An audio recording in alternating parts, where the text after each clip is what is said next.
Dear students, আমরা শব্দ পড়ছিলাম। সম্ভবত এটাই শেষ পার্ট, আমরা শেষ করে দেবো আজকে শব্দ চ্যাপ্টারটা।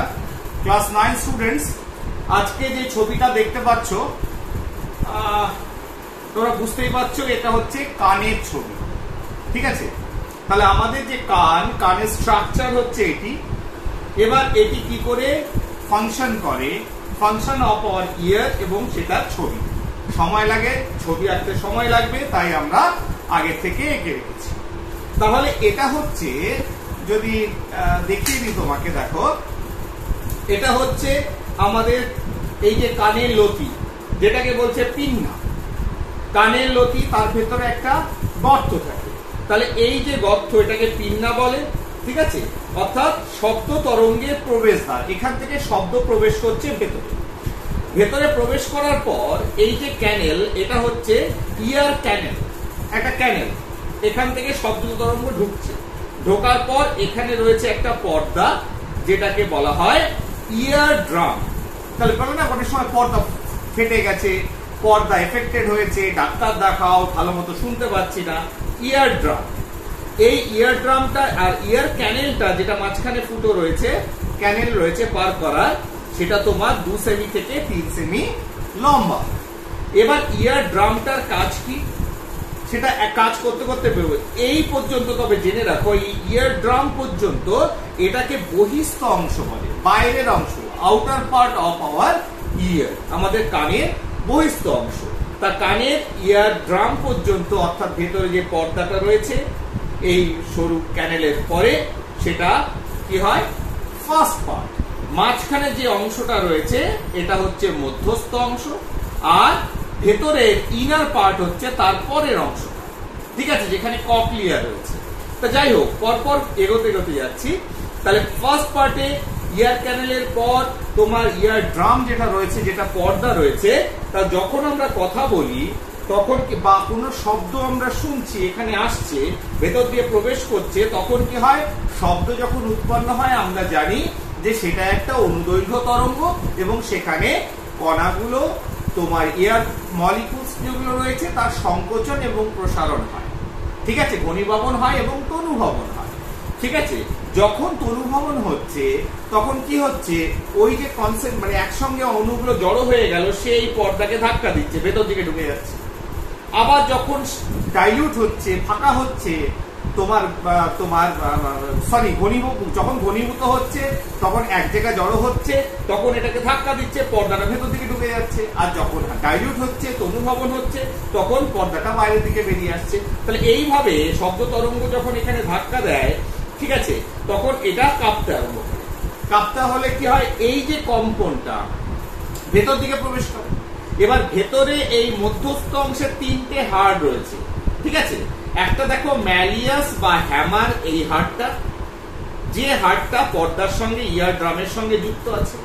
তার সঙ্গে যুক্ত আছে আরেকটি হাড়, সেটা হচ্ছে কি ইনকাস বা অ্যানভিল। ইনকাস বা অ্যানভিল আরেকটা হাড়, এই হাড়ের সঙ্গে হ্যামারের সঙ্গে যুক্ত আছে।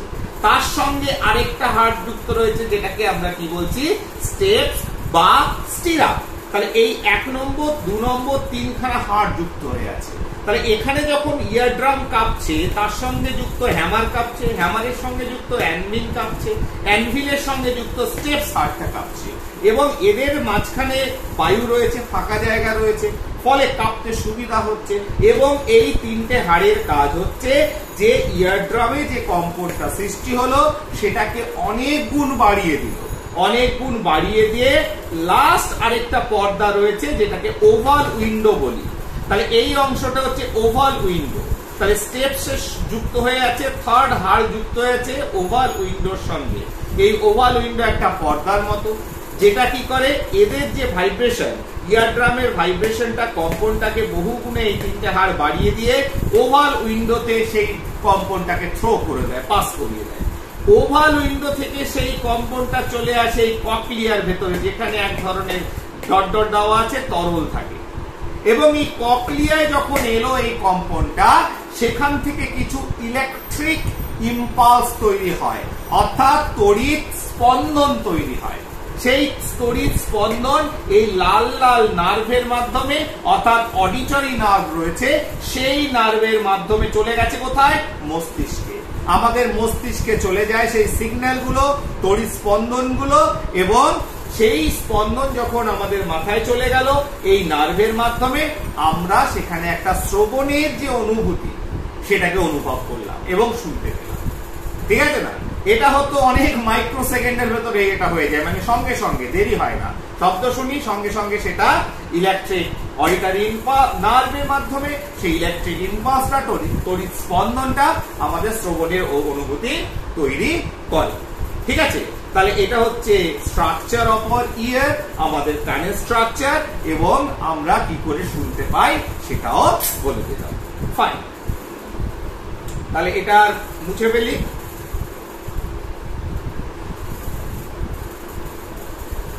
নেক্সট পার্ট হচ্ছে শব্দ দূষণ।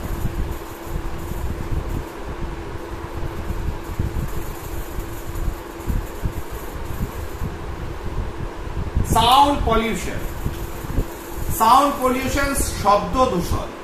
তাহলে এটা নতুন করে ব্যাখ্যা বড় করে করার কিছু নেই। চারিদিকে যেভাবে জনসংখ্যা বাড়ছে, যেভাবে আমাদের বিজ্ঞানের উন্নতি হচ্ছে, আমাদের সভ্যতার বিকাশ যেভাবে ঘটছে, সঙ্গে সঙ্গে আমরা অনেক বেশি আমাদের আরামের জন্য গাড়ি ঘোড়াও বাড়ছে। আর গাড়ি ঘোড়া যত বাড়বে, কলকারখানা যত বাড়বে, যত বেশি বিভিন্ন গ্যাজেট গুলো আসবে যেখান থেকে শব্দ উৎপন্ন হয়, অতএব শব্দ দূষণ হবে। দূষণ কখন বলবো?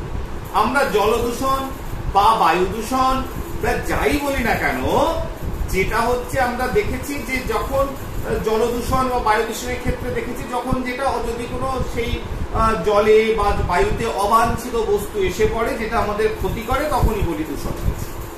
তেমনি শব্দের ক্ষেত্রে আমি কি করে দূষণ বলবো? শব্দের ভেতর তো অন্য কিছু প্রবেশ করতে পারে না, অন্য কোনো এলিমেন্ট প্রবেশ করতে পারে না, অন্য কোনো ম্যাটার প্রবেশ করতে পারে না। তাহলে শব্দ দূষণ কখন হবে? যখন আমাদের সেই শব্দটা ক্ষতি করবে, ক্ষতি সাধন করবে, আমাদের বিভিন্ন ধরনের অসুবিধা তৈরি করবে। আমাদের কানের পর্দা ফেটে যেতে পারে, আমাদের মাথা ধরতে পারে, আমাদের বমি হতে পারে, হার্টের পেশেন্টের হার্টবিট বেড়ে যেতে পারে, কেউ কারো হার্ট অ্যাটাক হয়ে মারা যেতে পারে, ইভেন ঘরের জানলা টালনা ফেটে যেতে পারে কম্পনে। তাহলে দেয়ার আর সেভারাল এফেক্টস, বিভিন্ন ধরনের জিনিস হতে পারে। ঠিক আছে না? তাহলে যখনই সেটা মানুষের যে সহ্য ক্ষমতা সেটাকে অতিক্রম করে যাবে, মানুষের মানব সভ্যতার ক্ষতি করবে, তখনই সেটাকে বলবো আমরা শব্দ দূষণ। এবার এই শব্দ দূষণ, শব্দ যে ইন্টেন্সিটি, কতটা শব্দ এসছে সেটাকে মাপার জন্য একটা একক রয়েছে। ঠিক আছে? যেটা শব্দের ইন্টেন্সিটিটাকে মাপে, সেটাকে বলা হয় বেল একক। কি একক? শব্দের তীব্রতা মাপার যে একক সেটা হচ্ছে বেল। ঠিক আছে? বা এটাকে বলা হয় শব্দের কি বলছে লেভেল বা পরিসীমা বা ইন্টেন্সিটি, কতটা শব্দ উৎপন্ন হয়েছে সেটাকে মাপা হয় বেল একক দ্বারা। হঠাৎ করে বেল নামটা কেন এলো? এটা একজন বিখ্যাত বিজ্ঞানী Alexander Graham Bell, Alexander Graham Bell, তার নামকরণ অনুসারে তার নামে বেল, এই যে আলেকজান্ডার গ্রাহাম কি বেল, যিনি টেলিফোন, অডিওমিটার, তিনি কি টেলিফোন, অডিওমিটার এগুলো আবিষ্কার করেছিল। তাকে সম্মানার্থে, তার সম্মানার্থে আমরা বেল এককটা ব্যবহার করে। তবে তোমরা কি শুনে, তবে তোমরা কি শুনবে? এই একটা নির্দিষ্ট মাত্রা আছে, তার বাইরে আমাদের ক্ষতি করবে, সেটা কি বেল শোনো? না, সেখানে শুনি হচ্ছে ডেসিবেল। কি শুনি আমরা? ডেসিবেল। ঠিক আছে? ডেসিবেল কি? ডেসিবেল হচ্ছে এই বেল এককেরই 0.1, 1/10। তাহলে bel divided by 10 is equal to decibel. যেমন 1 মিটার আর ডেসিমিটার, তাহলে 1 ডেসিমিটার মানে কত? 0.1 মিটার। তাহলে 0.1 বেল সমান হচ্ছে 1 ডেসিবেল।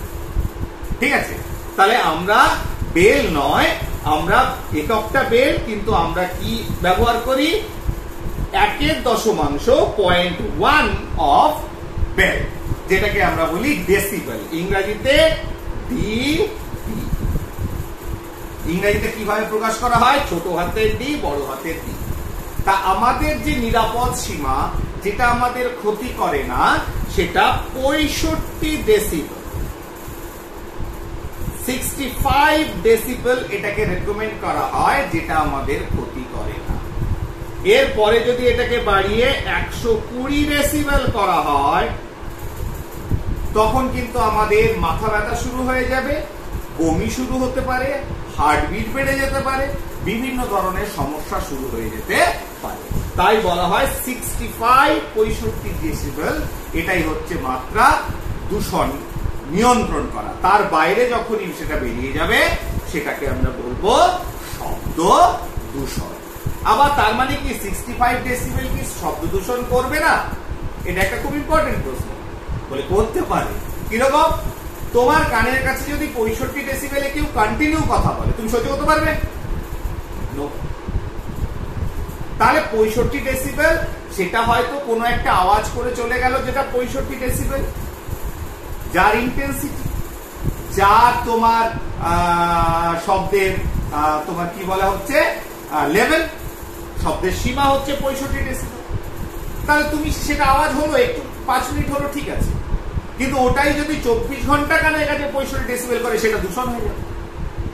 তাই সেজন্য শুধুমাত্র এখন এই ডেসিবেল নয়, ডেসিবেলের সঙ্গে ডিবিএ কথাটা ব্যবহার করা হয়। অর্থাৎ তুমি কতক্ষণ ধরে এক্সপোজ হয়েছো টু দ্যাট সাউন্ড, সেই হিসাবে এই ডিবিএ একক দ্বারা তুমি সেটা ক্ষতি করবে কি করবে না, সেটা মাপতে হবে। স্পেসিফিক্যালি আমরা ডেসিবেল, তার সঙ্গে একটা এ টার্ম ইউজ করি, এর বিশ্লেষণ রয়েছে, এটা কিভাবে মাপে না মাপে অন্য হিসাবে তবে বলে দিই।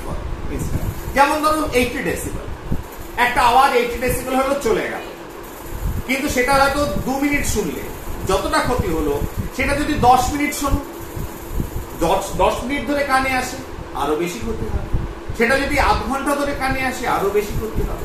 তার মানে 65 ডেসিবেল আওয়াজটা যদি 5 ঘন্টা ধরে তোমার কানে ইউজ করা হয়, তাহলে অবশ্যই দেখা যাবে সেটা শব্দ দূষণ তৈরি করে ফেলেছে। কিন্তু সেটা হয়তো আধ ঘন্টা বা 1 ঘন্টা তোমার কোনো ক্ষতি হচ্ছে না, তোমার অস্বস্তি হচ্ছে না। তার মানে আমাদের যেটা অস্বস্তি বাড়ায়, আমাদের যেটা যন্ত্রণা দেয়, সেটাই দূষণ। তা একটা সীমা করে রেখেছে, দ্যাট ইজ 65 ডেসিবেল। আর এর মজাটা হচ্ছে, এর যে ইউনিট, শব্দের যে লেভেলের মাপার যে ইউনিট, সেটা কিন্তু আমাদের লিনিয়ার প্রোগ্রেশন যেমন হয়, যেমন আমরা অঙ্কের ভাষায় বলি, ধরো তোমার রয়েছে হচ্ছে 80 সেন্টিমিটার, লেন্থ হচ্ছে 80 সেন্টিমিটার, বাড়ালাম, তাহলে 80 সেন্টিমিটারের সঙ্গে যোগ করলাম হচ্ছে ধরো আরো 10 সেন্টিমিটার। তাহলে তুমি এই লেন্থের ক্ষেত্রে কি বলবে? তাহলে 80 সেন্টিমিটার সঙ্গে 10 সেন্টিমিটার যোগ করলে কত পার্সেন্ট বাড়লো? তুমি বলবে যে স্যার লেন্থ তো বেড়েছে 12.5%। তাহলে দৈর্ঘ্যটা কত বেড়েছে? 12.5%। কারণ 80 10% হলে 8 সেন্টিমিটার, আর 2 সেন্টিমিটার এক্সট্রা, মানে হচ্ছে 2.5, আড়াই গুণ, তার মানে হচ্ছে 12.5% বেড়েছে লেন্থ। কিন্তু মজা হচ্ছে, ধরো তোমার একটা দেওয়া আছে 80 ডেসিবেল সাউন্ড লেভেল, এবার তুমি এরপরে 1 লেভেল করে যত বাড়াবে, 1 লেভেল করে যত বাড়াবে তত গুণ বাড়বে। যদি এখানে 10 ডেসিবেল করো, সেটা এতটাই বিরক্তি প্রকাশ করবে, এতটাই তোমাকে অস্বস্তি দেবে, সেটা কিন্তু 12% বাড়বে বলে মনে হবে না। কখনো এটা হয়ে যেতে পারে 10 গুণ বেড়েছে। কার 80 ডেসিবেলে যতটা অস্বস্তি ছিল, তার 10 গুণ অস্বস্তি বেড়ে গেছে এখানে, ঠিক আছে না? তাহলে এর ক্ষেত্রে আমরা একটু যে কতটা সাউন্ড লেভেল বাড়লো, কত ডেসিবেল সাউন্ড লেভেল বাড়লো তার পার্সেন্টেজ হিসেব করে কিভাবে আমাদের কতটা অস্বস্তি বাড়লো তার উপরেও নির্ভর করে। তাই যাই হোক, ওইদিকে আমি যাচ্ছি না। তাহলে একটা জিনিস আমাদের এখন শুধুমাত্র ক্লাস 9 মনে রেখে দিতে হবে যে এর ইউনিট হচ্ছে ডেসিবেল, যেটা বেলের 1 দশমাংশ, এবং আমাদের নিরাপদ সীমা হচ্ছে 65 ডেসিবেল, এবং এটা যখন 120 করা হবে বিভিন্ন ধরনের সমস্যা সৃষ্টি হবে। আরেকটা জিনিস, এটা হলো শব্দ দূষণ। এরপরে রয়েছে শব্দ দূষণ কিভাবে হয় তোমরা জানো, মোটর গাড়ি হ্যান্ড ত্যান করে হয়, কি করে নিয়ে উপায়, কি করে এটাকে বন্ধ করতে হবে। তার সবচেয়ে ভালো উদাহরণ হচ্ছে আমাদের টোটো। টোটোতে আওয়াজ নেই, ঠিক না? এবং এক জায়গায় ইলেকট্রিসিটি জেনারেট হচ্ছে এবং সেই ইলেকট্রিসিটি ইউজ করে চলছে, তড়িৎ ব্যবহার করে চলছে, খরচও কমে যাচ্ছে, দূষণও কমে যাচ্ছে, শব্দ দূষণও কম হচ্ছে।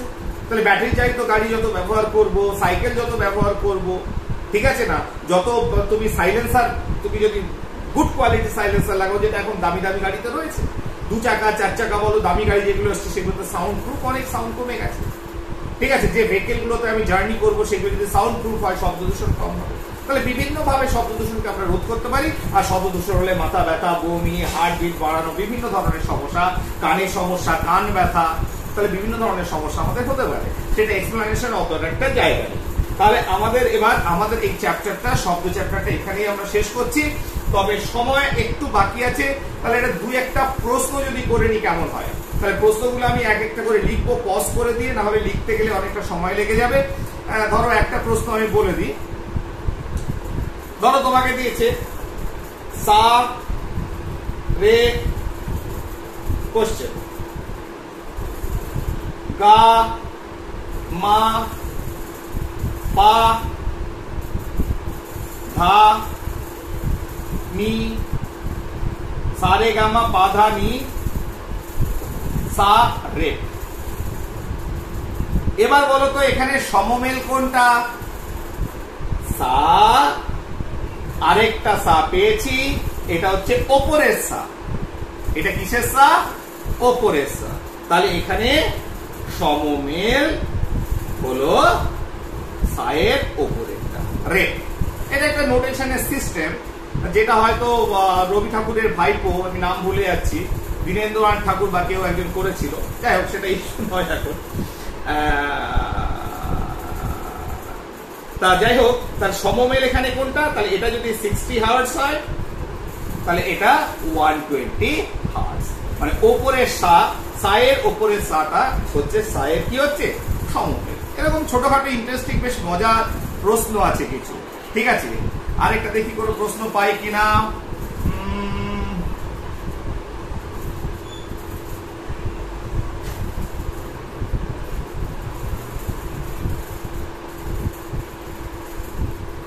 দেখো, আরেকটা প্রশ্ন পাওয়া গেছে, বলছে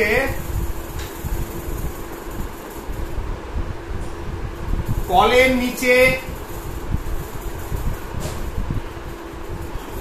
কলসি রেখে, কলের নিচে কলসি রেখে কলসিতে জল ভর্তি করতে থাকলে প্রথমে গম্ভীর শব্দ শোনা যায়, কিন্তু পরে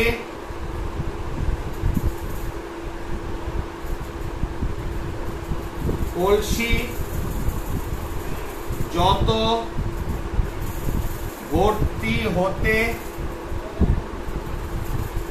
থাকে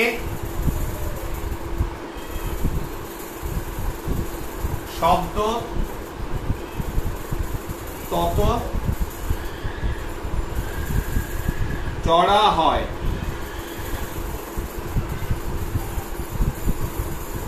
কেন?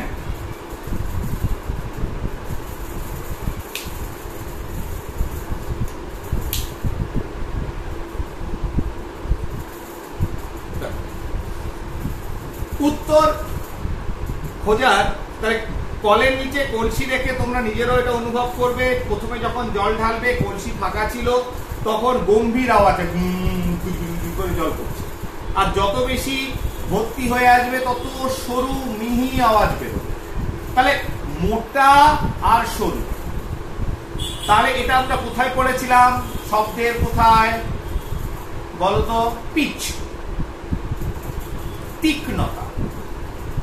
তার মানে প্রথমে যখন গম্ভীর ছিল, জল যখন কলসি ফাঁকা ছিল, তখন অবশ্যই কম্পাঙ্ক কম ছিল, আর যখন জলটা ভর্তি হয়ে আসছে তখন কম্পাঙ্ক বেশি হচ্ছে।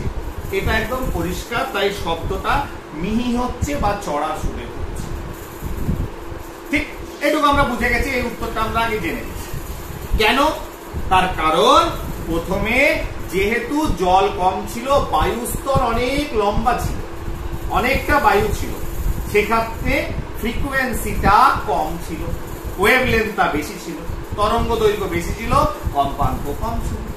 কম্পাঙ্ক কম থাকার জন্য গম্ভীর ছিল। যখন আস্তে আস্তে জল ভরে আসছে, তখন এয়ার কালাম অর্থাৎ বায়ু স্তর, বায়ুর যে স্তরটা সেটা কমে গেছে। কমে যাওয়ার জন্য কি হচ্ছে? ওয়েভলেন্থটা কম হয়ে গেছে, কম্পাঙ্ক বেশি হয়ে গেছে, আর কম্পাঙ্ক বেশি হয়ে যাওয়ার জন্য সুরটা, আওয়াজটা তত চড়া হয়েছে বা মিহি হয়েছে। তাহলে শুধুমাত্র এখানে উত্তর কি? পিচের ডিফারেন্স বা তীক্ষ্ণতার পার্থক্য রয়েছে। ক্লিয়ার? সেটা দিয়ে আমরা এটার উত্তর করতে পারি। ক্লিয়ার? তা আমরা যদি আর দু একটা প্রশ্ন এখান থেকে যদি বলি, দেখি বইয়ে কি ধরনের প্রশ্ন আছে। দেখো,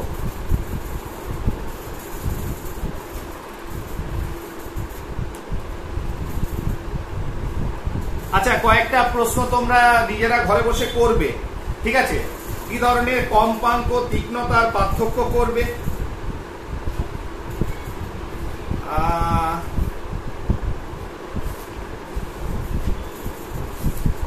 সুরযুক্ত শব্দ, সুরবর্জিত শব্দের পার্থক্য করবে, সুর ও স্বরের পার্থক্য করবে, ঠিক আছে?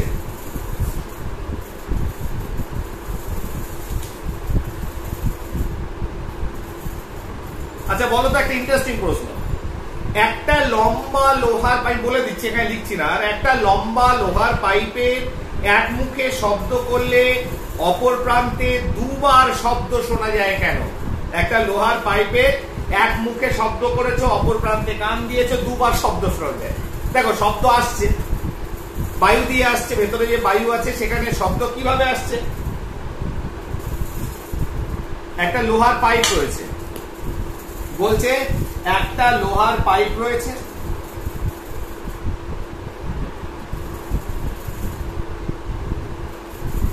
এখানে আওয়াজ করেছো, এখানে তুমি কান দিয়ে শুনছো।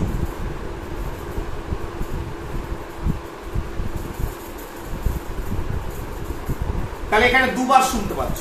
তাহলে এখানে যে আওয়াজটা করেছো, এক হচ্ছে আওয়াজটা ভেতরে প্রতিফলিত হতে হতে আসছে তরঙ্গটা, ঠিক আছে? তাহলে বায়ুর ভেতরে বেগ কম, কারণ সেই লোহার ভেতর যখন আওয়াজ করছে লোহার ভেতর দিয়েও তো আসছে। তাহলে যেটা ধাতুর ভেতর দিয়ে এলো পাইপের, সেটা তোমার আগে কানে পৌঁছে গেল। তারপরে তুমি যেটা বায়ু দিয়ে আসছে, তার যেহেতু বেগ কম, কোন ধাতুর ভেতরে যেভাবে যে বেগে অগ্রসর হয় তার থেকে বায়ুতে অনেক ধীরে হয়, ফলে তারপরে যেটা বায়ু দিয়ে এসছে সেটা তুমি শুনতে পাবে। তাহলে একটা ধাতু দিয়ে এলো, যেটা আগে শুনতে পারবে, যেটা বায়ু দিয়ে এলো সেটাকে পরে শুনতে পারবে। তার মানে লোহার পাইপের ভিতর লোহা দিয়ে আসা শব্দটা আগে শুনবে, বায়ু দিয়ে ভেতর দিয়ে যে শব্দটা এসছে সেটা তুমি পরে শুনবে। এইভাবে দুবারে আমরা শুনতে পারি। যাই হোক, এরকম অনেক প্রশ্ন আছে আর কি।